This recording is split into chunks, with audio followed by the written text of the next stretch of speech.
Hello viewers, ఎలా ఉన్నారు అందరూ? టుడే రెసిపీ మంచి టేస్టీ సాంబార్ మనం సింపుల్గా ట్రై చేద్దాం.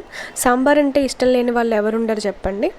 సో మనం ఈరోజు ముందుగా శుభ్రంగా క్లీన్ చేసుకున్న కందిపప్పుని తీసుకొని దాన్ని కుక్కర్లో పెట్టి మెత్తగా పేస్ట్ చేసుకోవాలి. అందులో కొద్దిగా వాటర్ యాడ్ చేసి పసుపు, కొంచెం ఆయిల్, ఒక స్పూన్ ఆయిల్ యాడ్ చేసి కుక్కర్ పెట్టుకొని ఒక 2 నుంచి 3 విజిల్స్ వచ్చే వరకు పేస్ట్లా చేసుకోండి. నాకు ఇక్కడ వాటర్ ఎక్కువ యాడ్ అయ్యాయి, సో అందుకని లిక్విడ్లా వచ్చింది. మీరు పేస్ట్లా చేసుకోండి మెత్తగా.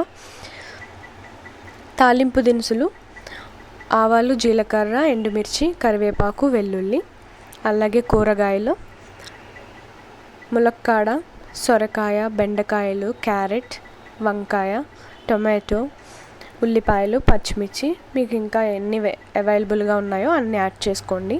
ఇది నానబెట్టిన చింతపండు రసం తీసుకొని పక్కన పెట్టుకోవాలి. స్టవ్ మీద ప్యాన్ పెట్టి ఆయిల్ వేసుకొని తాలింపు బాగా ఫ్రై అయ్యాక మనం కట్ చేసి పెట్టుకున్న కూరగాయలను యాడ్ చేయాలి. ఇది మీడియం ఫ్లేమ్లోనే స్లోగా స్టీమ్ ద్వారా కుక్ చేయాలి. వెజ్జీస్ వాటర్ యాడ్ చేయకుండా మూత పెట్టుకొని ఈ వెజ్జీస్ అన్నీ కుక్ అయ్యేలా చూసుకోవాలి. చూసారు కదా ఎంత కలర్ఫుల్గా ఉంది. అన్నీ వేసాక దీన్ని మనం మూత పెట్టుకొని స్టీమ్తో బాగా సాఫ్ట్గా కుక్ అయ్యేలాగా మీడియం ఫ్లేమ్లో పెట్టుకొని చూసుకోవాలి. చూసారు కదా ఎలా కుక్ అయ్యాయో. ఇలా స్టీమ్ ద్వారానే కుక్ అయిపోవాలి.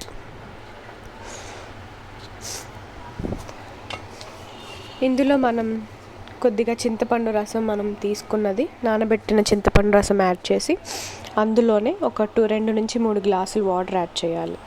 మీకు పల్చగా కావాలనుకున్న వాళ్ళు కొద్దిగా ఎక్కువ వాటర్ యాడ్ చేసుకోండి, లేదంటే కొంచెం తక్కువ యాడ్ చేసుకోండి. దాంతోపాటు కందిపప్పు పేస్ట్ కూడా ఇందులోనే వేసుకొని బాగా కలియబెట్టాలి.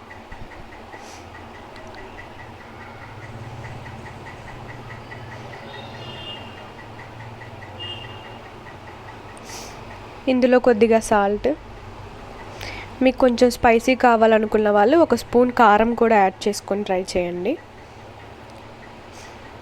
1 స్పూన్ సాంబార్ పౌడర్,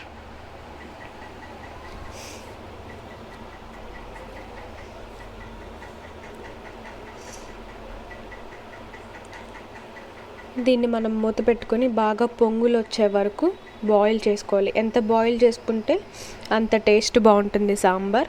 అలాగే ఒక 2-3 డేస్ అదే ఫ్లేవర్ని మనము ఎంజాయ్ చేయొచ్చు. స్టోర్ కూడా ఖచ్చితంగా ఉంటుంది. సో నేను ఇక్కడ చింతపండు రసం కొంచెం ఈక్వలైజ్ చేయడానికి నేను ఒక 1/2 స్పూను షుగర్ యాడ్ చేస్తున్నా. కొద్దిగా యాడ్ చేయండి, సరిపోతుంది. అలాగే కొంచెం కొబ్బరి తురుము, టేస్ట్ చాలా బాగుంటుంది కొబ్బరి తురుముకి. బాగా పొంగి అన్ని వెజ్జీస్ బాగా కుక్ అయ్యే వరకు బాయిల్ చేసుకోవాలి. బాగా బాయిల్ అయింది కదా, సో దీన్ని మనం పక్కన పెట్టుకొని ఒక 2 స్పూన్స్ ఆయిల్ వేసుకున్న కడాయి పెట్టుకొని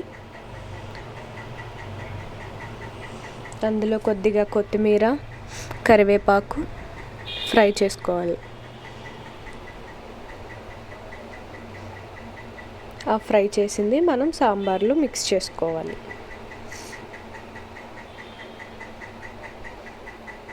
చూసారు కదా మంచి టేస్టీ సాంబార్. మీరు కూడా ఒకసారి ట్రై చేయండి, డెఫినెట్గా నచ్చుతుంది.